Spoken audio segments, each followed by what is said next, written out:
O espaço que se segue é da inteira responsabilidade da Câmara de Comércio Estados Unidos da América, Angola. USAC Magazine. Revista de rádio da Câmara de Comércio Estados Unidos da América, Angola, na LAC. Semanalmente à quarta-feira, a partir das 10 horas. Informação de negócios com notícias, entrevistas, reportagem e comunicação. USAC Magazine.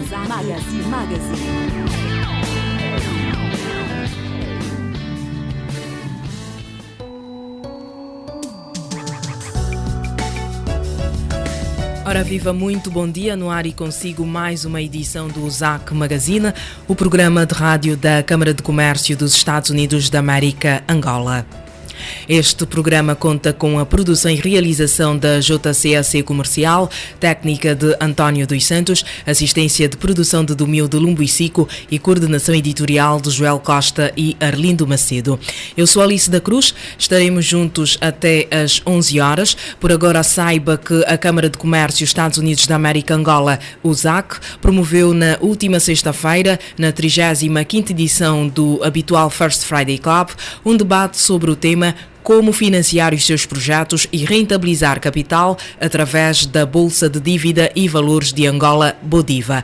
Do evento, que teve como preletores os presidentes do Conselho de Administração e Comissão Executiva da Bodiva, nomeadamente Dr. António Furtado e Dr. Pedro Pitagros, participaram responsáveis das empresas que constituem a base dos membros da USAC. Nesta fase em que se verifica a desvalorização e depreciação do Kwanza, as empresas membro da USAC foram esclarecidas sobre os instrumentos financeiros que existem e os que estão a ser criados no sistema financeiro angolano para permitir às empresas aplicar o seu capital em moeda nacional, de modo a mitigar o impacto da desvalorização da moeda. Os ecos da 35ª edição do First Friday Club vai acompanhar na próxima edição do USAC Magazine. Entretanto, como ficou prometido na última edição deste programa, vai acompanhar a seguir a segunda parte do debate sobre o impacto da atual situação macroeconómica do país para as atividades das empresas que operam em Angola. Participam do debate o presidente da AIA, Associação Industrial de Angola, José Severino, o economista Carlos Rosado, o diretor-geral da Operatec, Alberto Figueiredo, e o diretor executivo da USAC, Pedro Godinho. O debate é conduzido pelo jornalista Joel Costa. USAC Magazine. Linha direta.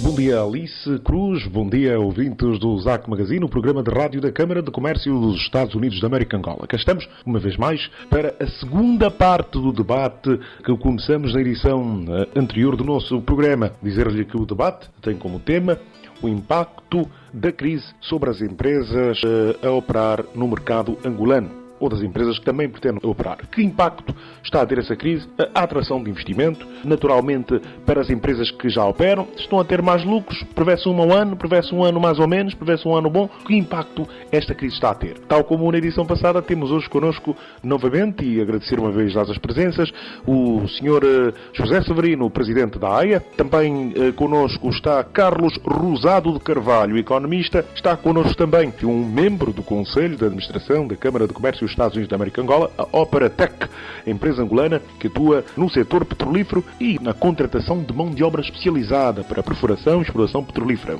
E também já está na área da formação. Está connosco então Alberto Figueiredo, como dizia, da Operatec, esta empresa que é membro do Conselho de Administração da Câmara de Comércio dos Estados Unidos da América, Angola. Connosco também está o diretor executivo da Câmara de Comércio dos Estados Unidos da América, Angola, Sr. Pedro Godinho. A todos, uma vez mais, bom dia e bem-vindos uma vez mais ao nosso debate. Vamos recomeçar onde paramos, Sr. Godinho. Falávamos da questão dos incentivos que são necessários criar para que o país pudesse ter mais investimento privado. Porque temos uma economia que ainda é excessivamente dependente do Estado. O Estado ainda é o principal cliente das empresas. É necessário que o setor privado se faça a estrada e comece efetivamente a assumir algumas responsabilidades e parte da economia. Mas o que é que deve ser feito para isso? Como atrair mais empresas e como incentivar as empresas que já estão a operar no país aumentarem o seu nível de atuação, o seu nível de eficiência, investirem cada vez mais na economia, criar mais empregos, produzir localmente e assim reduzirmos a nossa dependência de importação. Vamos ouvir o Sr. Pedro Godinho sobre esse tema em primeiro lugar. Segundo reclamações dos nossos membros, continua a haver essa dificuldade nos vistos. Esse é um dos aspectos da atração de investimentos. A lei dos investimentos, de investimento privado, tem que haver incentivos. Enquanto os 5 fatores não tiverem sido levados em conta. Primeiro fator, acesso ao país. Segundo fator, estabilidade política, isso nós temos. Terceiro fator, capacidade de exportação dos seus dividendos. Quarto fator, infraestruturas criadas para poder trabalhar. E o último, é para um sistema de justiça funcional. Porque quando eu tiver algum litígio com um parceiro ou houver algum problema e que eu careça do recurso da justiça, é para que ele funcione. Então são fatores que têm que ser levados em conta. Porque nós poderemos estar aqui a andar atrás do petróleo, para frente, para trás. Estamos todos os dias a acompanhar a subida e a descida, mas o segredo está exatamente na produção local. Refinação dos combustíveis poupa-nos aí qualquer coisa como 8 bilhões de dólares. Naturalmente, se produzimos a carne, o arroz, a água que nós continuamos a importar e todos esses bens, naturalmente não teremos necessidade de pressionar as instituições locais em busca de cambiais. Provavelmente esses cambiais seriam exatamente para importar tecnologia de ponta, importar equipamentos que naturalmente vão para além das nossas competências em termos de produção. Agora, como é que podemos fazer isso? Que mensagem poderemos enviar à nossa liderança no sentido de vermos exatamente esses problemas resolvidos? Produção local. Muito obrigado, Engenheiro Godinho. Vamos retomar um ponto muito importante antes de regressarmos para esta questão que estamos a debater. Afinal, o que fazer com os kwanzas que estão a desvalorizar? Porque é uma situação que as empresas estão a viver. Carlos Rosado, não será que o Estado aumentou a sua capacidade de endividamento e está a emitir mais títulos? Será que os títulos ajudam a manter o valor do kwanza no médio e longo prazo ou nem por isso? E se não, que solução para essa situação que alguns empresários estão-nos a ouvir e quererão saber o que é que podem fazer para ultrapassar essa situação? Pois, é de facto um problema que é a questão de não haver alternativas de investimento. Por exemplo, em todo o mundo, as empresas têm aplicações de tesouraria, têm disponibilidades, têm excedentes de tesouraria, porque as empresas umas vezes têm falta de dinheiro, outras vezes têm excesso de dinheiro. E, portanto, tem que haver, quando têm falta, mecanismos de obtenção de crédito. Quando têm excesso, mecanismos de aplicação. E, portanto, nós virtualmente não temos mercado de capitais. Basicamente, o que é que nós temos? Depósitos. Está aí em criação a dívida pública. Sim, senhora, estes senhores até podem investir em títulos da dívida pública. O que é que está a acontecer até agora? Os bancos ficam com os títulos todos. Os bancos têm os títulos da dívida pública e não repassam para os seus clientes, porque os bancos preferem emprestar ao Estado do que emprestar aos empresários. E, portanto, esse é um problema. Esta criação do mercado de dívida pública, da Bolsa de Valores, e a começar pelo mercado da dívida, agora o que tem que haver é negociação dos títulos. Para que este senhor, aqui o Alberto, tem os kwanzas, enquanto não tem os dólares, o que é que tem que fazer? Compra, por exemplo, títulos da dívida pública, mas tem que haver um mercado que funcione, de maneira que quando o Alberto, o banco lhe telefonar e dizer, olha, já tenho aqui os dólares. Então o Alberto imediatamente vende os títulos da dívida pública para que tenha essa possibilidade. Agora, nós não temos. Há outros mecanismos também muito interessantes, que é o seguinte, eu disse que o kwanza esteve sempre sobrevalorizado, precisa desvalorizar, etc. Há outros instrumentos que é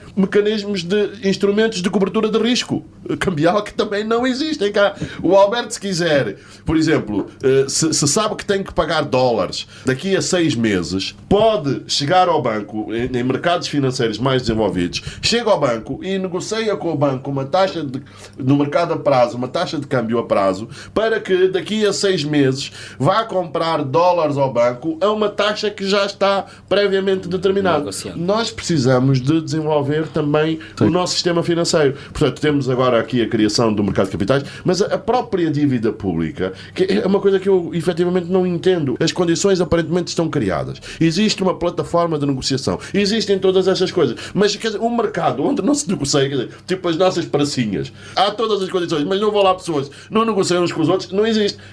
É o nosso mercado de capitais, basicamente está assim. A Bodiva anunciou que em maio foi negociado, não sei o quê. Mas estes senhores precisam do mercado de capitais que funcione, de forma a que façam aplicações porque não podem comprar uma casa, não é? Porque ou seja, se tem que ter compra uma casa, negociações todos os dias. depois não pode vender. Tem que haver instrumentos financeiros líquidos, não é? Que tenham liquidez, isto é, que possam ser compráveis e vendáveis rapidamente, e isso está nas mãos do mercado de capitais. E, portanto, tem que se dinamizar. O mercado de capitais tem que surgir. É para ontem, para isso. Justamente, mais uma vez aqui, quer dizer, poxa, vamos falar menos e fazer mais. Os senhores precisam disso. Isto não vai resolver o problema todo dele, mas vai minimizar. Porque enquanto o dinheiro está lá na tesouraria, não tem nada a fazer, não rende nada, está a desvalorizar. É uma forma de minimizar isso. E ainda por cima, o Estado precisa de dinheiro. O Estado precisa de se endividar, precisa de emitir títulos. E, portanto, mesmo para nós, as pessoas, porque não são só as empresas, as pessoas também têm, quer dizer, as pessoas pequenas poupanças.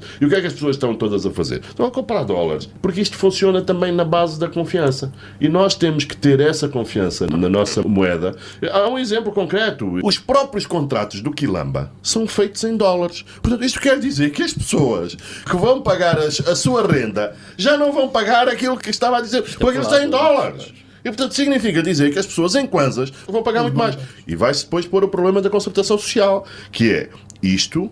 De alguma forma, os trabalhadores têm depois de ser compensados da inflação, da desvalorização e dessas coisas todas. Portanto, chegou a altura de se pensar todos, e seja na concertação social, seja na comunicação social, seja de se debater, de se falar, para ver se conseguimos encontrar efetivamente as melhores soluções, porque o país precisa disso e precisa urgentemente disso, porque o modelo operacional do país fracassou. Está na falência. Precisamos de encontrar um novo paradigma. Vamos aproveitar este tópico e para recordar aos nossos ouvintes que estamos no debate do programa da Câmara de Comércio dos Estados Unidos da América Angola. Havia uma pergunta no ar e que já tem resposta. O que fazer com os kwanzas que estão a desvalorizar? Carlos Rosado já aqui explicou instrumentos de título de dívida, sejam empresariais, sejam eles públicos, e a resposta a esta pergunta é importante que o mercado de capitais funcione em pleno. E aproveitar essa janela para anunciar que na última sexta-feira a Câmara de Comércio dos Estados Unidos da América Angola, por conta disto que nos está a dizer o Carlos Rosado Carvalho, a necessidade de instrumentos financeiros que permitam a gestão da tesouraria e também por causa da depreciação e desvalorização que a moeda nacional está a sofrer, a Câmara de Comércio atendeu o pedido dos seus membros que questionavam, afinal, o que é que vamos fazer? O Kwanza está a desvalorizar, corroendo a nossa margem de lucro, precisamos de instrumentos financeiros que nos permitam naturalmente salvaguardar o valor da moeda para não sofrermos tanto com a desvalorização da moeda. Muitas empresas queriam saber o que era isso e tiveram presentes empresas do setor dos petróleos, da banca, das telecomunicações, entre outros setores, estiveram presentes neste evento da Câmara de Comércio, o First Friday Club, evento organizado a primeira sexta-feira de cada mês pela USAC para assegurar os membros e associados da Câmara de Comércio Estados Unidos da América Angola possam interagir entre si, debater um tema de interesse com as autoridades angolanas e, por outro lado, também garantir que se possam criar negócios entre empresários. Já aqui aproveitar o programa de rádio da Câmara de Comércio para agradecer uma vez mais ao Dr. Pedro Pitagros, Presidente da Comissão Executiva da Bolsa de Dívida e Valores de Angola, e naturalmente ao Dr. António Furtado, Presidente do Conselho de Administração da Bolsa de Dívida e Valores de Angola, por aceitarem o convite da Câmara para esclarecer esta questão. Como é que o mercado de capitais está a ser criado? Para assegurar que as empresas consigam ter alternativas de investimento e, desta forma, aumentar a sua rentabilidade. Foi este o tema que foi abordado. Na próxima edição do USAC Magazine vamos trazer aqui todos os ecos do que foi esta atividade. Hoje temos o debate, vamos continuar o debate e vamos então continuar a abordar os temas que estão aqui a ser referenciados. USAC Magazine, um programa que impulsiona relações de boa parceria. Vamos regressar então ao tópico do debate e neste momento estamos a falar da situação do que fazer para naturalmente evitar que as crises tenham o impacto que têm tido atualmente, ou seja, mitigar este impacto das crises. Falou-se aqui também sobre a questão da atração de investimento. Quer a Câmara de Comércio, quer a AIA têm estado muito envolvidas neste processo de atração de investimento. A Câmara de Comércio organizou recentemente uma missão empresarial, estiveram cá empresas, e a AIA esteve diretamente envolvida nos vários fóruns entre Angola e vários países. E vamos virar para ali porque esse é um ponto que todos nós queremos saber. Sr. Pedro Godinho, começamos por si. Afinal, estas missões empresariais que têm organizado organizado, estão a trazer frutos. Este investimento de direito estrangeiro está, independentemente dos ajustamentos que são necessários fazer à lei de investimento privado, que impacto estão a ter esses eventos, quer a AIA, quer a Câmara de Comércio estão a organizar, para que as empresas possam naturalmente encontrar parceiros. E, por outro lado, existe a OPIC, Overseas Private Investment Corporation dos Estados Unidos, que quer trazer as micro, pequenas, médias empresas dos Estados Unidos para Angola.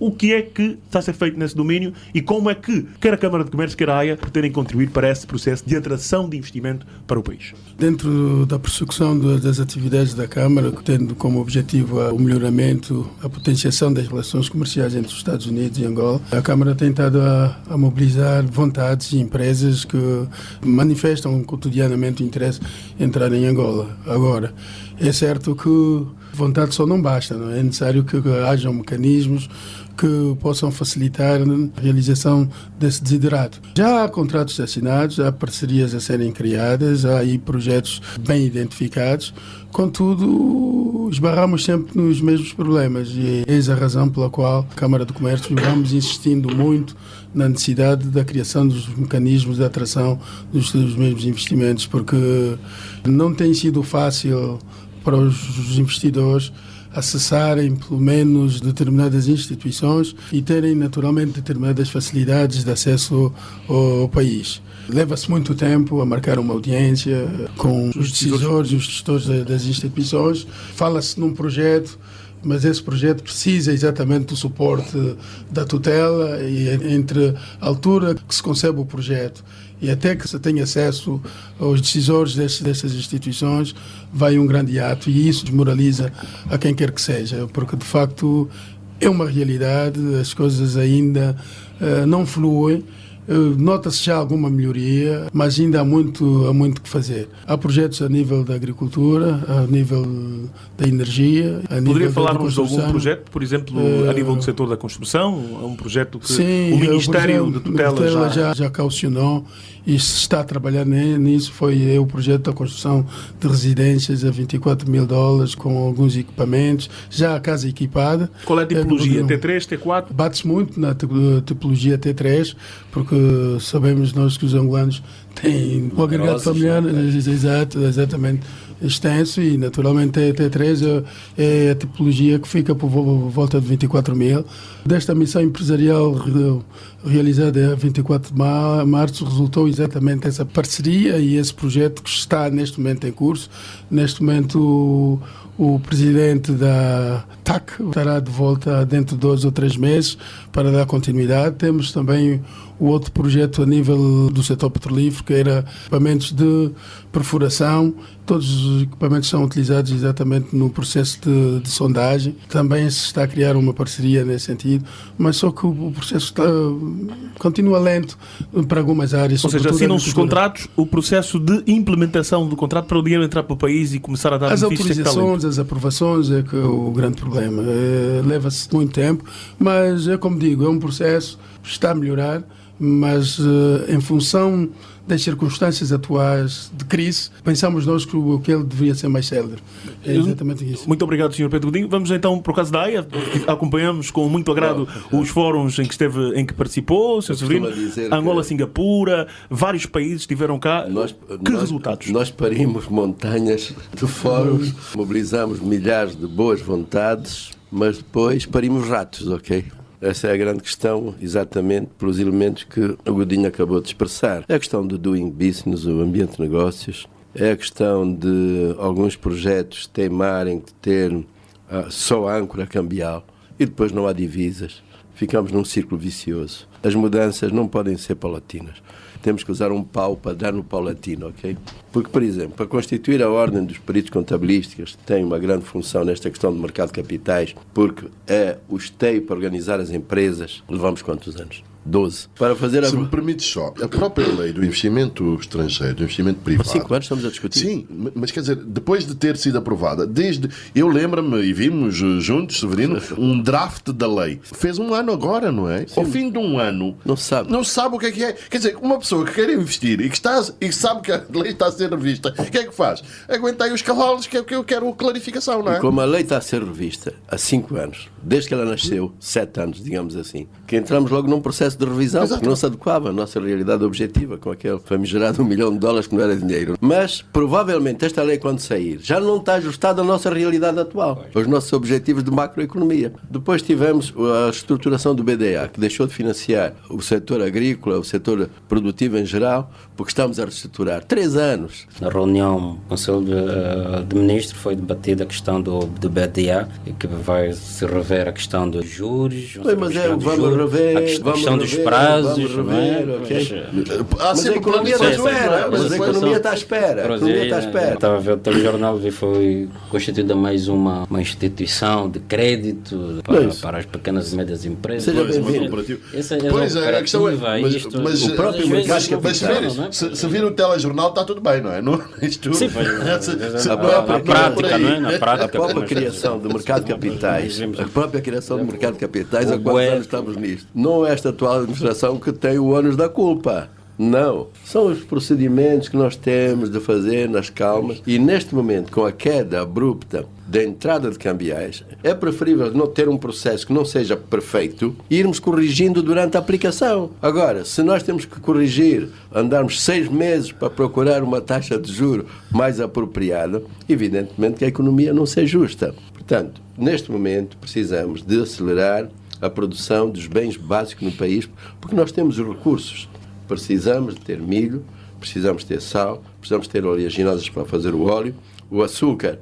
Depois, como se dizia, não, mas isso, a diversificação é uma coisa rápida. Dizia-se outro dia num debate, o açúcar está há 7 anos para sair açúcar, meus senhores. A diversificação é complexa. Agora, onde há competências, onde há recursos, onde há empresariado, é preciso insuflar força e dizer, vamos resolver o problema dos bens básicos. Nós temos todas as condições. E para isso, o sistema creditício, o sistema comercial, tem que estar atento, tem que ser imperativo. Vamos fazer. Estes produtos nós vamos ter. Portanto, o BDA, neste momento, em nossa opinião, devia priorizar projetos porque há muitos projetos, há muitos pedidos. E o BDA é só um. Agora já delegou em bancos comerciais. É uma boa medida. Mas precisamos de ter uma orientação do que é que precisamos de fazer no curto prazo. A refinaria é importante, sim senhor. Portanto, agora a refinaria do Soio, que se fala aí. Claro que eu tenho sempre uma preocupação. Essas indústrias, muitas das vezes, são extremamente poluentes e, se calhar, vamos ter problemas. Porque não há concursos, não há abertura de concursos. Qual é a especificação dessa refinaria? Especificação técnica. Não há. Pronto, estamos aflitos, agora tomamos uma medida de emergência. Não foi feita a apresentação. Pois, esta é que é a questão. Os estudos foram feitos? Eu repito, eu não sou especialista nessa área, mas nós precisamos de fazer uma refinaria. Devia de haver um concurso internacional com um caderno de encargos, não é? Em que se visse quem é que estava em condições de fazer. Não, foi feito um concurso e, naturalmente, na altura, sim, as 2 refinarias. A do Soio já é muito mais complicado de falar, mas a do Lubito foi tanto mais que é um processo que já dura 15 anos. Não é? Justamente, mas e porquê que demoramos?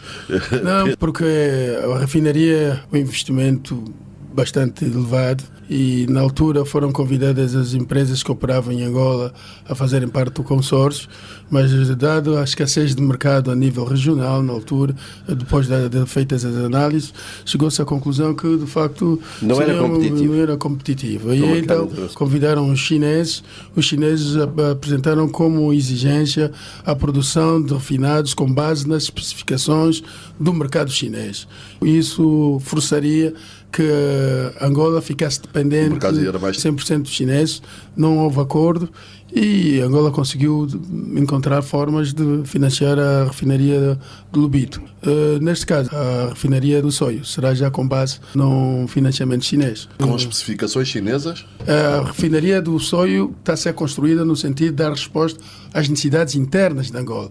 Não é para exportação, mas pelo menos colmatar as necessidades, porque neste momento o mercado angolano está a precisar de 110 mil barris dia e a refinaria de Luanessa da Petrofina tem 70, não, 37 mil barris. Quer dizer, há um déficit quase de 70%. Extraordinário. O problema sempre com essas tecnologias são os problemas ambientais, ok? E é preciso muito cuidado com esse aspecto, porque nós sabemos que alguns setores do empresariado chinês, eles olham ao lucro, não estão a olhar a questões ambientais, ok? E por isso, digamos que temos que ter uma fiscalização, o Ministério dos Petróleos, da própria Sonangol, que vai assumir 20% de capital, no sentido de termos uma indústria que seja, de facto, competitiva nos termos mais abrangentes. Portanto, saudamos, é bom que haja esse investimento. Mas a questão que se põe é exatamente dizer ao mundo, nós precisamos de 3 refinarias. E vamos abrir ao mundo, porque nós temos 2 milhões, vamos dizer, de produção. A refinaria do Lubito são 240 mil barris de petróleo, não? Está-se a ver o impacto que aquilo vai ter no Lubito, não é? Ter 3 navios todos os dias ali com 80 mil barris de petróleo cada um. E depois os outputs, não é? Mas precisamos de ver outros projetos que são importantes, que é para a sustentabilidade. Aquilo que nós gastamos, 70% dos nossos bens básicos ainda são importados, as nossas utilidades. E é aí que nós temos que fazer uma forte incidência, que é o investimento das micro, pequenas e médias empresas. Não vale a pena. Roupa que está aqui. O que é nacional, meus senhores? Nada, absolutamente nada. E então, por que é que não incentivamos uma indústria que teve sempre grande empregabilidade? Tu és do IJ e sabias que as ruas de então Carmona, a cidade do IJ, aquilo era quase porta sim, porta não, eram alfaiates. Eram pessoas a fazer kimonos, a fazer os fatos, os trajes. Mesmo noutras cidades, é a alta empregabilidade das confecções. Mas estamos a penalizar os chamados aviamentos e os tecidos com taxa aduaneira e imposto de consumo, que é a mesma que aplicamos sobre os produtos acabados. Portanto, há que mexer nestas coisas se nós queremos ter impacto na empregabilidade. Porque hoje a pressão sobre os salários deriva também da pouca empregabilidade. Numa família, se calhar, um trabalho, os outros 3 estão ociosos. Portanto, temos que criar emprego com vários setores. Agricultura, pesca. Precisamos ter peixe. Ainda estamos a importar peixe. Isto faz-me uma confusão diabólica. Porque é que estamos a importar peixe? Porque temos um mar rico, mas quem são os industriais de pesca de Angola? Quem são? Onde é que estão, meus senhores? Parece uma coisa invisível. Temos indústrias em terra de congelação, com poucos barcos, quando já deviam estar municiados de barcos. Vamos ali ao de Porto Ambuim, os barcos são dos outros. Nós andamos lá com as nossas chatinhas, com os nossos motores. Porquê desta situação? Portanto, nós temos que nacionalizar, no sentido positivo, aquilo onde há as vantagens competitivas que a gente tem. Na terra e no mar que está a sustentabilidade, os tais 70% que a gente está a importar. Dizer que há medidas que estão a ser tomadas e que podem, de alguma forma, dificultar mais a vida do empresariado. E queríamos ouvir a opinião dos presentes sobre o imposto sobre 10% de pagamento de seu exterior. Estamos a ver que as empresas já estão com dificuldade. Será que a entrada em vigor desta medida não irá causar ainda mais embaraços às empresas? Começamos pelo Carlos Rosado Carvalho. Bom, isso é das outras coisas que eu, francamente, não consigo entender. A medida foi apresentada com a revisão do Orçamento Geral do Estado. Estava uma coisa lá perdida no meio. Já se passou tanto tempo e ainda hoje ninguém, com rigor, mas isto causa constrangimentos terríveis. Quer dizer, quem vem investir no setor petrolífero ou qualquer coisa, começa a dizer, mas espera aí, falaram desta taxa, mas afinal ela aplica-se. Quer dizer, Joel, não consigo perceber. Era o que o Severino dizia há bocadinho. É preciso fazer as coisas, mesmo que se façam um pouco mal, porque depressa e bem não há quem. Quer dizer, é preciso agora, não se pode criar essas expectativas. Estou a falar da taxa cambial, já falamos aqui da lei do investimento privado e falamos de uma série de coisas que se anunciam, mas que depois, se o objetivo era cobrar dinheiro, não é? Nós já estamos a meio do ano. As eventuais receitas dessa taxa cambial já ficaram mais pequenas. Depois não se sabe, vai ser aplicada a quem? Ao setor petrolífero, aos outros setores? Há uma coisa que é certa. Nós gastamos muito dinheiro, nomeadamente em consultorias. O próprio presidente da Sonangol diz isso, creio. Aquilo que a Sonangol paga a terceiros disparou completamente e provavelmente muitas são de empresas estrangeiras. Eu acho que isso, em princípio, é negativo. Agora, é preciso que o governo explique porque é que vai criar e, sobretudo, que faça alguma coisa. Agora, não podemos estar no limbo em que nós não sabemos se vai haver taxa, se não vai haver taxa, depois passa pelo Conselho de Ministros, depois na Comissão Económica, e depois isto e aquilo, e nós não sabemos. Eu não sei a Câmara foi chamada a intervir em relação a isso. Criou-se uma agitação muito grande e que há pelo menos 4 empresas que puseram on hold, congelaram o investimento, o contínuo investimento no mercado, até que tenham um esclarecimento sobre isso, porque feitas as contas com base na aplicação dessa lei, os projetos tornavam-se inviáveis. Recorreram exatamente os gabinetes de advogados, tanto cá como em Houston, e a resposta foi a mesma, isso que o Carlos diz, falta de esclarecimentos, mas também a decisão foi única. Se existe essa pretensão, vamos aguardar que pelo menos seja esclarecido e caso seja aplicada a essa condição, os projetos são economicamente inviáveis. Portanto, é mais uma questão que se levanta em relação à atração de investimentos. Isto for aplicado às empresas petrolíferas, nas áreas técnicas. Agora, se for com base na consultoria e com base nos invisíveis, provavelmente essas empresas não afetarão. Mas, pelo menos, permitiu o congelamento da execução de projetos aqui, de investimentos sérios, é uma coisa que milhões de dólares. Estava a ouvir, Pedro, e estava aqui a pensar. É o seguinte, nós estamos numa situação de crise, não é? Enfim, melhor ou pior, toda a gente reconhece. O que eu pergunto é o seguinte, nós já vimos o Sr. Ministro das Finanças, o Sr. Governador do Banco Nacional de Angola a dar uma entrevista, a explicar para que os agentes... Porque a gestão das expectativas é uma coisa fundamental. E, portanto, mas não é as entrevistas em que os ministros e o governador falam e dizem o que querem. Não, é uma entrevista em que as pessoas lhe façam as perguntas certas, não é? Eu acho que, do ponto de vista da gestão das expectativas, as intervenções públicas dos membros do governo, das autoridades económicas, são fundamentais. E o que, justamente, porque lá está, vem a expansão, diz uma coisa, vem o outro, diz outra coisa, vem o Jornal de Angola, faz uma manchete a dizer que há uma moratória, e depois, afinal, já não há. Quer dizer, o Sr. Ministro das Finanças, o Sr. Governador do Banco Nacional de Angola, têm que vir a terreiro para se explicarem as políticas, para descansarem os empresários, para descansarem os agentes económicos. E, portanto, o que nós vemos é que eles não falam, estão mudos, não dizem nada. E é preciso tranquilizar o mercado. É preciso uma intervenção. Quer dizer, não há nenhum país do mundo onde nós esteja perante esta crise e não vem ninguém esclarecer. E, repito, não é aquela entrevista de dizer, de pé de microfone, que ele diz o que quer. Não, que o confrontem. Então, e como é que é a taxa? E como é que é a revisão da lei do investimento privado? E como é que é o ambiente de negócios? Quer dizer, eu acho que as autoridades têm a obrigação de vir falar ao país no sentido de esclarecer e tranquilizar e gerir as expectativas dos agentes económicos. Sr. Severino, falou dos encontros que o BNA tem mantido com os operadores. Será que em alguns desses encontros em que participou esta questão foi esclarecida ou algum desses pontos foram levantados? Sim, foi um bom encontro. Aliás, já vinha da gestão anterior do BNA e este último foi, enfim, o Sr. Governador, o Conselho de Administração do BNA, ouvir as preocupações de alguns líderes de segmentos de negócio. E foram colocadas mesmo na base fundamental da crise cambial, da falta de cambiais. E a resposta que foi dada é que há crise e que tem que haver reajustamentos. E, portanto, não havia respostas rápidas para essa pressão que as empresas, enfim, no seu papel e as associações têm que fazer para as mudanças. Agora, o que nós temos que entender é que nós, como disse o Rosado, temos que ter a nossa estrutura mental tem que perder a petrodólar-mania. Temos que perder isso. A realidade é esta e vamos gerir os parcos recursos que temos com sobriedade e eficiência. Evitar desperdícios. E nós ainda temos muitos desperdícios. A tal diversificação, aonde atuar para podermos utilizar os parcos recursos cambiais de modo a termos eficiência, maior oferta. Porque nós temos projetos no país que o rácio custo-benefício é desastroso. Não vale a pena dizer que eu vou fazer tantos hectares que não seja investimento privado, meus senhores. Isto do Estado fazer grandes investimentos é digamos, um risco muito grande porque os dólares são caros. Tem que haver muita racionalidade. E isto é o setor privado que tem que fazer. Temos que criar mecanismos para que o setor privado, seja nacional, seja estrangeiro, invista no país com conforto e com garantias que vai ser o retorno de capital.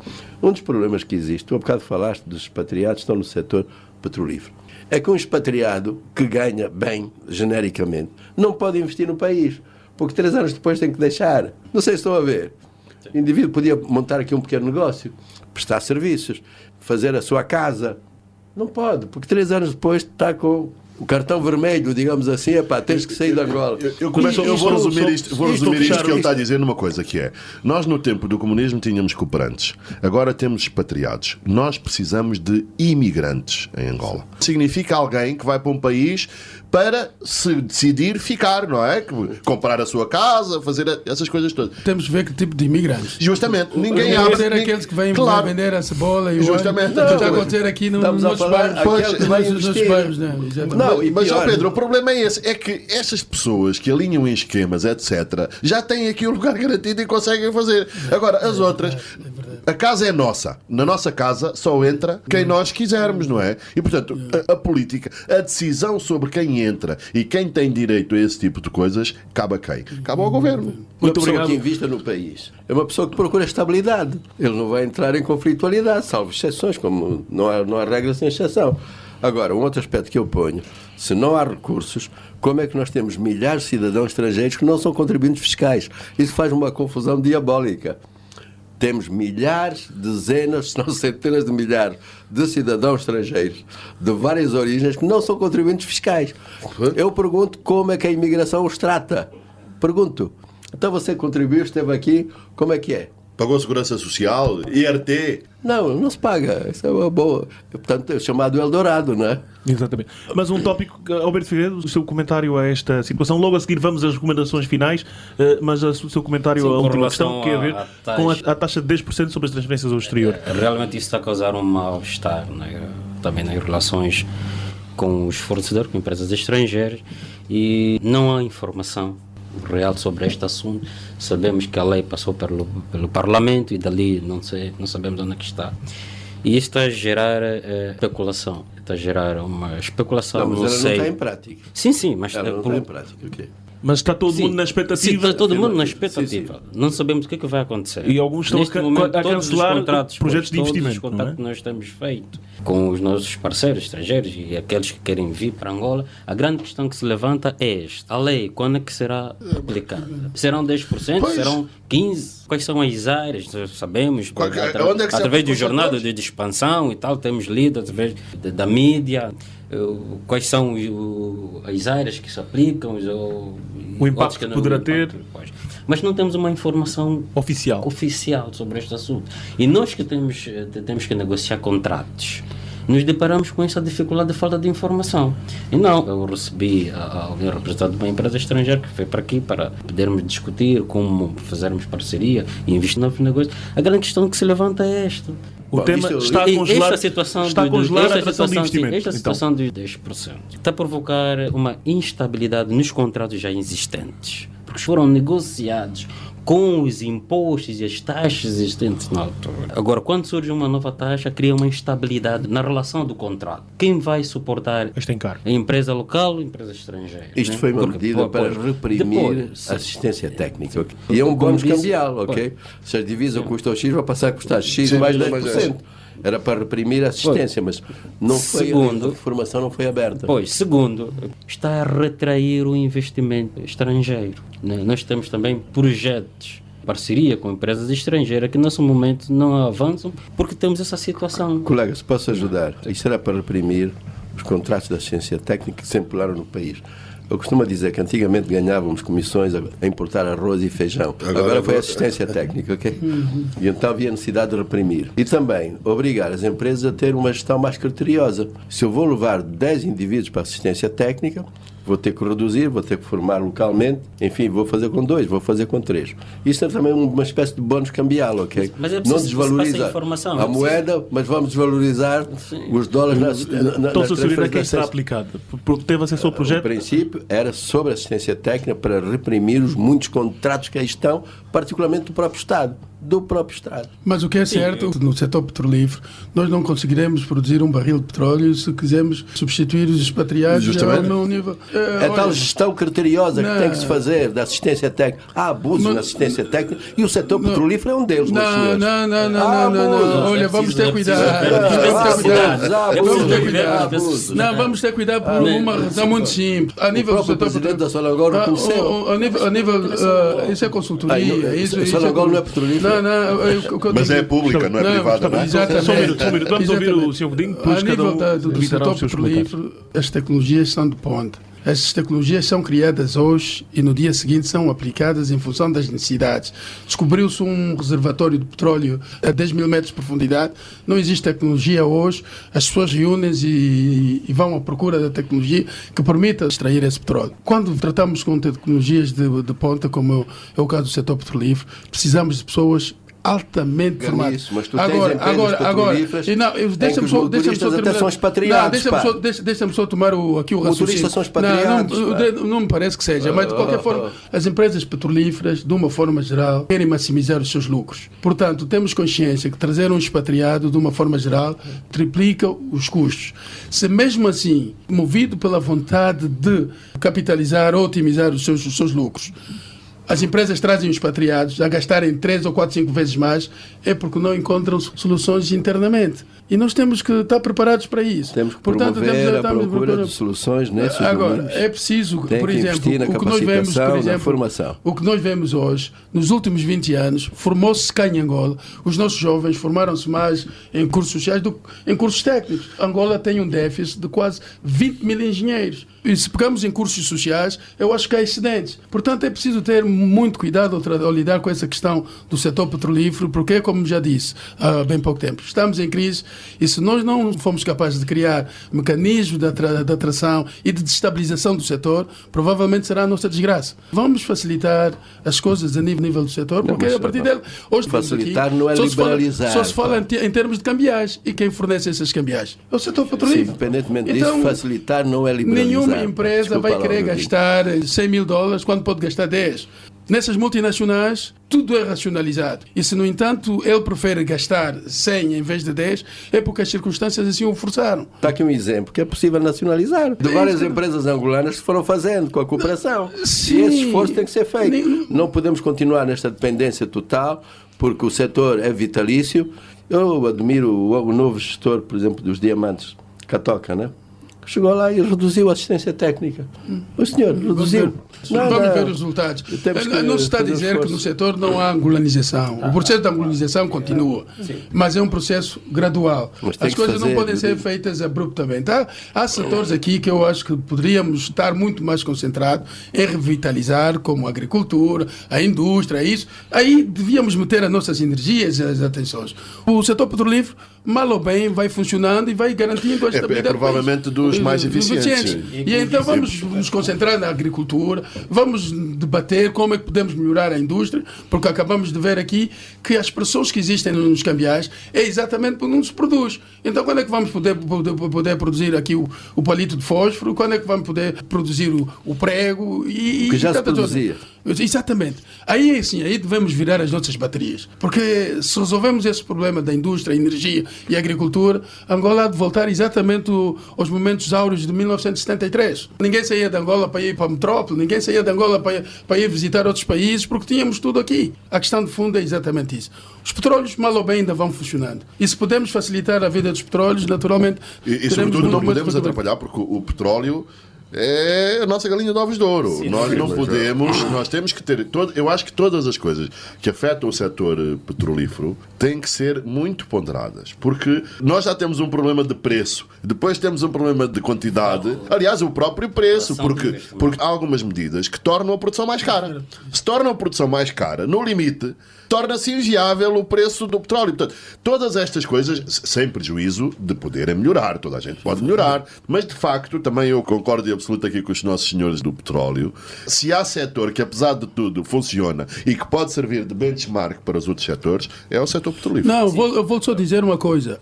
Há campos que foram descobertos e que atualmente ninguém quer explorar exatamente por causa das condições fiscais e por causa das condições que implicam, condições administrativas que afetam diretamente a viabilidade do projeto. Há petróleo que poderia ser produzido... internacional. Quer dizer, há campos que, por exemplo, só podem ser produzidos com o preço do petróleo a $70. E as obrigações fiscais tornam ainda mais pesado o custo de produção desse commodity. Nessas circunstâncias, o que fazem, abandonam. Pois, eu julgo que temos que, conforme diz o Dr. Carlos Rosaldo, tem-se criar uma maior atenção para o setor petrolífero, porque o setor petrolífero não é que traz divisa, é o setor petrolífero que até agora que funciona alguma eficiência, então não podemos criar mecanismos para prejudicarmos o setor petrolífero. Porque o setor petrolífero, não concordo com essa nós temos que criar um novo paradigma para que o setor petrolífero possa alavancar outros setores produtivos. Exatamente. Agora, se nós tivermos o pensamento, já que o setor petrolífero ao longo desses anos todos não alavancou os outros setores produtivos, sim, não alavancou os outros setores produtivos, então os outros setores irem contra o setor petrolífero. Até para comprar vamos piorar. Foi uma luta, o que deve-se fazer é definir um novo paradigma, uma estratégia para que o setor petrolífero possa alavancar os outros setores produtivos. É isso que se tem que fazer e pode ser feito. Eu estava a debater na reunião que tive com este empresa estrangeira. Potencial parceiro. Estávamos a analisar essa situação. E por que os países africanos, sempre que há uma crise petrolífera, sofrem bastante? São os países que mais sofrem. E eu estava a explicar porquê. Porque vocês não diversificam. Vocês dependem tão somente do petróleo e do petróleo bruto. Os outros países, as experiências que eles têm dos outros países, é que os outros países apostam na diversificação. E como? Na refinação. Nós nos transformamos o petróleo em realmente energia, né? Em eletricidade. O que eu estava a explicar é que os outros países têm as refinarias, quando o preço do petróleo está baixo, mandam tudo para a refinaria e sai o produto refinado, vendem o produto refinado, exportam o produto refinado, que rende mais para o país. Criaram os ciclos combinados, em que é produzido a eletricidade através do gás, através do petróleo. Depois vende-se a eletricidade. E ele estava a dizer, o nosso país está muito bem posicionado na África Austral. Pode vender eletricidade com os ciclos combinados aos países vizinhos. Bom, calma aí. Isto não é tão linear como sim, não, nós no país temos um déficit de eletricidade, né? De energia elétrica. Mas haverá seguramente alternativas. Sim, alternativas. Claro. Então, não podemos olhar, o setor petrolífero, ao longo desse tempo, não ajudou, se calhar, penso que fez alguma coisa, não. Mas temos também uma coisa aqui que é... Todos nós falamos, mas o Sr. Severino não conseguiu dar a sua opinião sobre o facto. Qual é, afinal, a sua opinião sobre essa questão? Cada vez temos de ter uma maior percentagem de angolanização, mas angolanização com eficiência.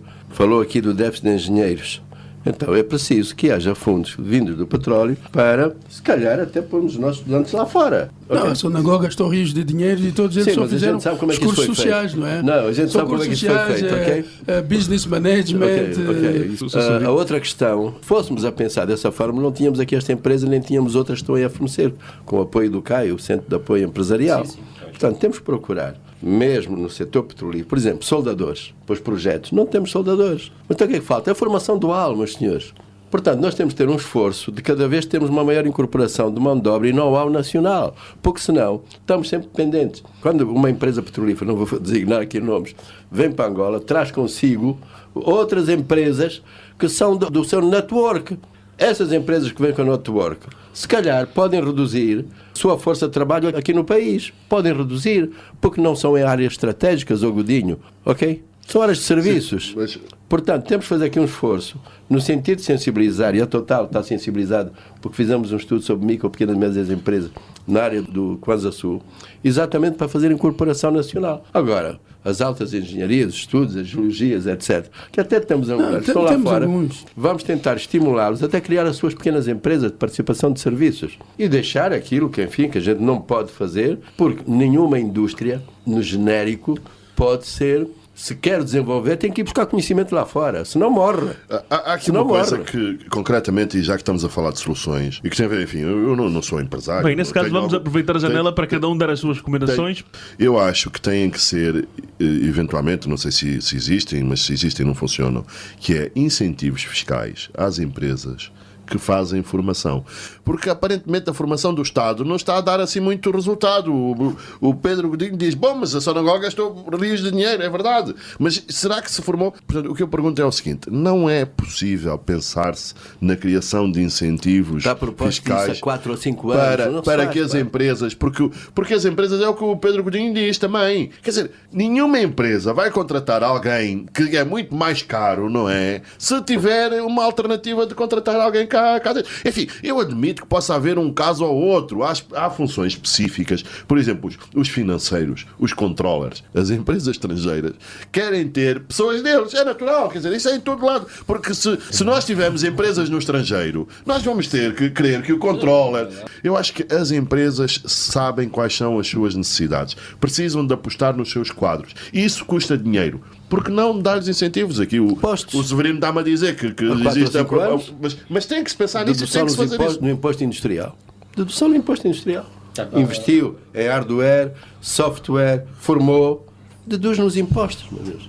Não se consegue. Pronto, a questão da formação da mão de obra local, o Ministério dos Petróleos e a Sonangol atualmente já tem mecanismos para controlar esta situação. Tem feito aquilo que eu sei que tem acontecido na nossa empresa, tem feito inspeções periódicas e mesmo para a Sonangol, para uma empresa local, para que uma empresa possa concorrer à prestação de serviço no setor petrolífero, um dos fatores que é muito mais debatido é a situação de angolanização desta empresa. Se essa empresa não tiver os níveis de angolanização, aqueles definidos ou aceitos pelo Ministério dos Petróleos e pela Sonangol, essa empresa não é apurada para participar ao concurso. Só que há uma situação às vezes que acontece, é que as empresas às vezes querem formar para poder estar em conformidade com a lei, mas não formam de acordo às suas necessidades. E isto às vezes não se faz com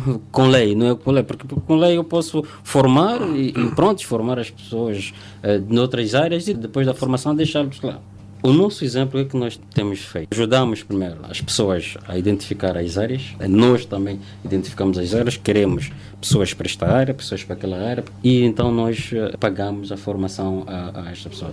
Cá no país... Isso devia ser deduzido dos impostos. Sim, ou lá fora. Não é deduzido dos impostos, mas essa é uma política que nós temos. A questão que o Dr. Severino levantou de soldador, é um grande problema cá no país, a falta de soldadores no nosso país. Temos uma empresa agora que nós adquirimos em Cabinda que eu vou vocacionar para esta área de soldadura. Criamos agora um centro em Cabinda e já entramos em contactos com uma empresa sul-africana que é especializada nesta área, que até o indivíduo, o dono desta empresa da África do Sul, aprendeu cá em Angola porque trabalhou 20 anos no SOIO, português e sul-africano, e depois voltou para a África do Sul e criou uma empresa. Porque não pode criar cá. Sim, pois, criou lá. Pois. Então nós estamos em contato para trazermos os formadores para poder formar, porque temos déficit de quadros em áreas específicas. Ele para criar a capa de $1 milhão, ele foi para a África do Sul, criou com 100 mil, então, se calhar.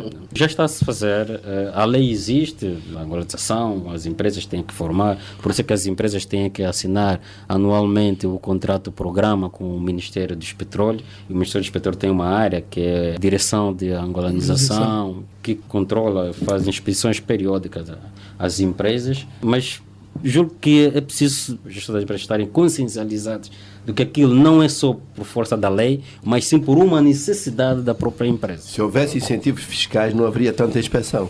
É o problema, como não há incentivos fiscais, estamos a criar custos adicionais de fazer inspeções, polícia... Sr. Severino, as suas recomendações finais? Portanto, é reduzir a pressão sobre a procura cambial, e isso fazem-se com medidas que são perfeitamente conhecidas. Porque se não reduzimos a pressão, vamos continuar esta decalagem do mercado informal e mercado formal. E não saímos, ficamos aqui atolados num lamaçal. Portanto, esta é a grande medida que vamos ter coragem de encarar. Porque se diz até, não, mas se isso acontecer, a indústria vai ser prejudicada porque a indústria importa matérias-primas. Qualquer economista sabe que o impacto da matéria-prima num produto final é 20% do produto final. Aliás, todos os países, quando querem relançar a sua economia, desvalorizam. Sente lei. Okay. Agora, há impactos sociais, então vamos para o pacto social, vamos discutir como é que a gente pode gerir estas questões, ok? Agora, vender dólares, conforme estamos, uma quebra de 50% no petróleo, só temos desvalorizado 10%, não funciona, meus senhores. Muito obrigado, Sr. Severino. Sr. Pedro Godinho, suas recomendações como finais? Conclusão a esse debate que achei bastante interessante, eu acho que a nossa atenção fica focalizada exatamente no aspecto da diversificação da economia. A Câmara de Comércio em si analisa exatamente nesse aspecto a diversificação das relações comerciais. O que nós gostaríamos de ver por parte da nossa liderança é exatamente definição de estratégias medidas que pudessem naturalmente catapultar o setor da agricultura, indústria, pesca e energia, porque sem energia naturalmente não se vai a lado nenhum. Portanto, são 4 setores que eu penso ser estratégicos nessa fase e é para aí que devíamos estar concentradas as nossas atenções, porque se de facto conseguirmos estabilizar esses 4 setores, acredito que o governador do Banco Nacional estará muito mais tranquilo e não estaremos aqui a debater exatamente com desespero como resolvemos o problema dos cambiais, porque a solução vai acontecer de forma natural. Produção interna responde às necessidades básicas dos cidadãos nacionais e, naturalmente, o que for produzido como excedente proveniente do petróleo ou de outros commodities, como o diamante, serão aplicados para o desenvolvimento de novas estratégias. O fundamental no meio de tudo isso é incentivar a produção local. Que estratégia seguir, como acelerar esse processo,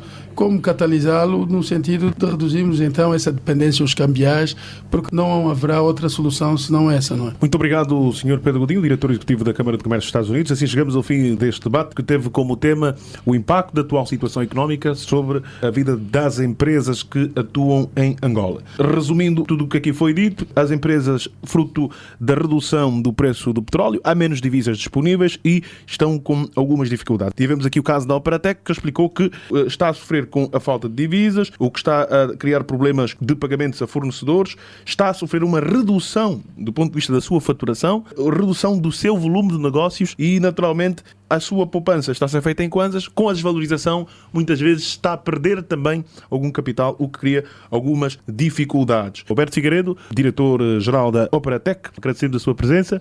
Também tivemos Carlos Rosado de Carvalho, que na sua intervenção, entre os pontos que levantou, colocou uma questão muito importante, o que é que as empresas podem fazer com os kwanzas que estão a desvalorizar. E aproveitou para dar aqui uma dica que é importante as empresas poderem aplicar este dinheiro para mitigar a desvalorização dos valores que têm como poupança e que nesse domínio o mercado de capitais poderá ser importante e que é urgente que o mercado de capitais funcione para que esses títulos, que as empresas possam investir em títulos, sejam eles públicos ou privados, e também, e mais tarde, poderem emitir ações e por essa via poderem financiar-se e não ficarem muito dependentes desta situação. Mas o ponto mais importante levantado pelo Sr. Severino e pelo Sr. Pedro Godinho é que é necessário produzir localmente. É necessário criar condições para produzir localmente, criar condições para atrair mais investimento privado e, nesse domínio, é necessário garantir que existam maiores incentivos. Citou-se aqui os exemplos dos Estados Unidos, que cria incentivos no sentido de atrair as pessoas para investir no seu país,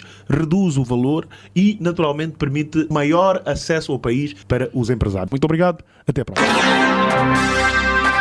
O ZAC Magazine. Linha direta.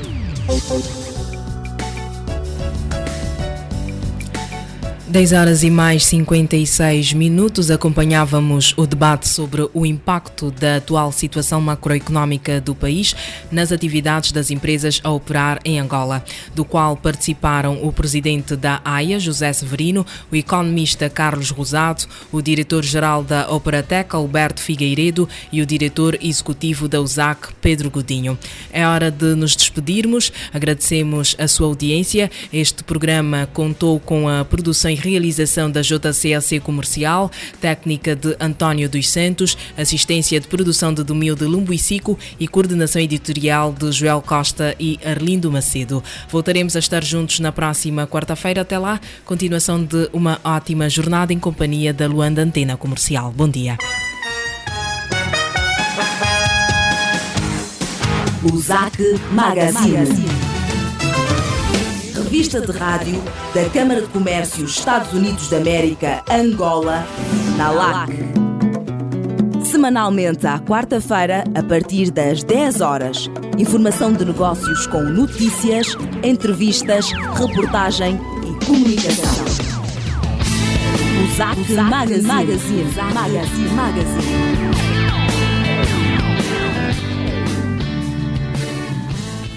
O espaço que acabamos de ouvir é da inteira responsabilidade da Câmara de Comércio Estados Unidos da América, Angola.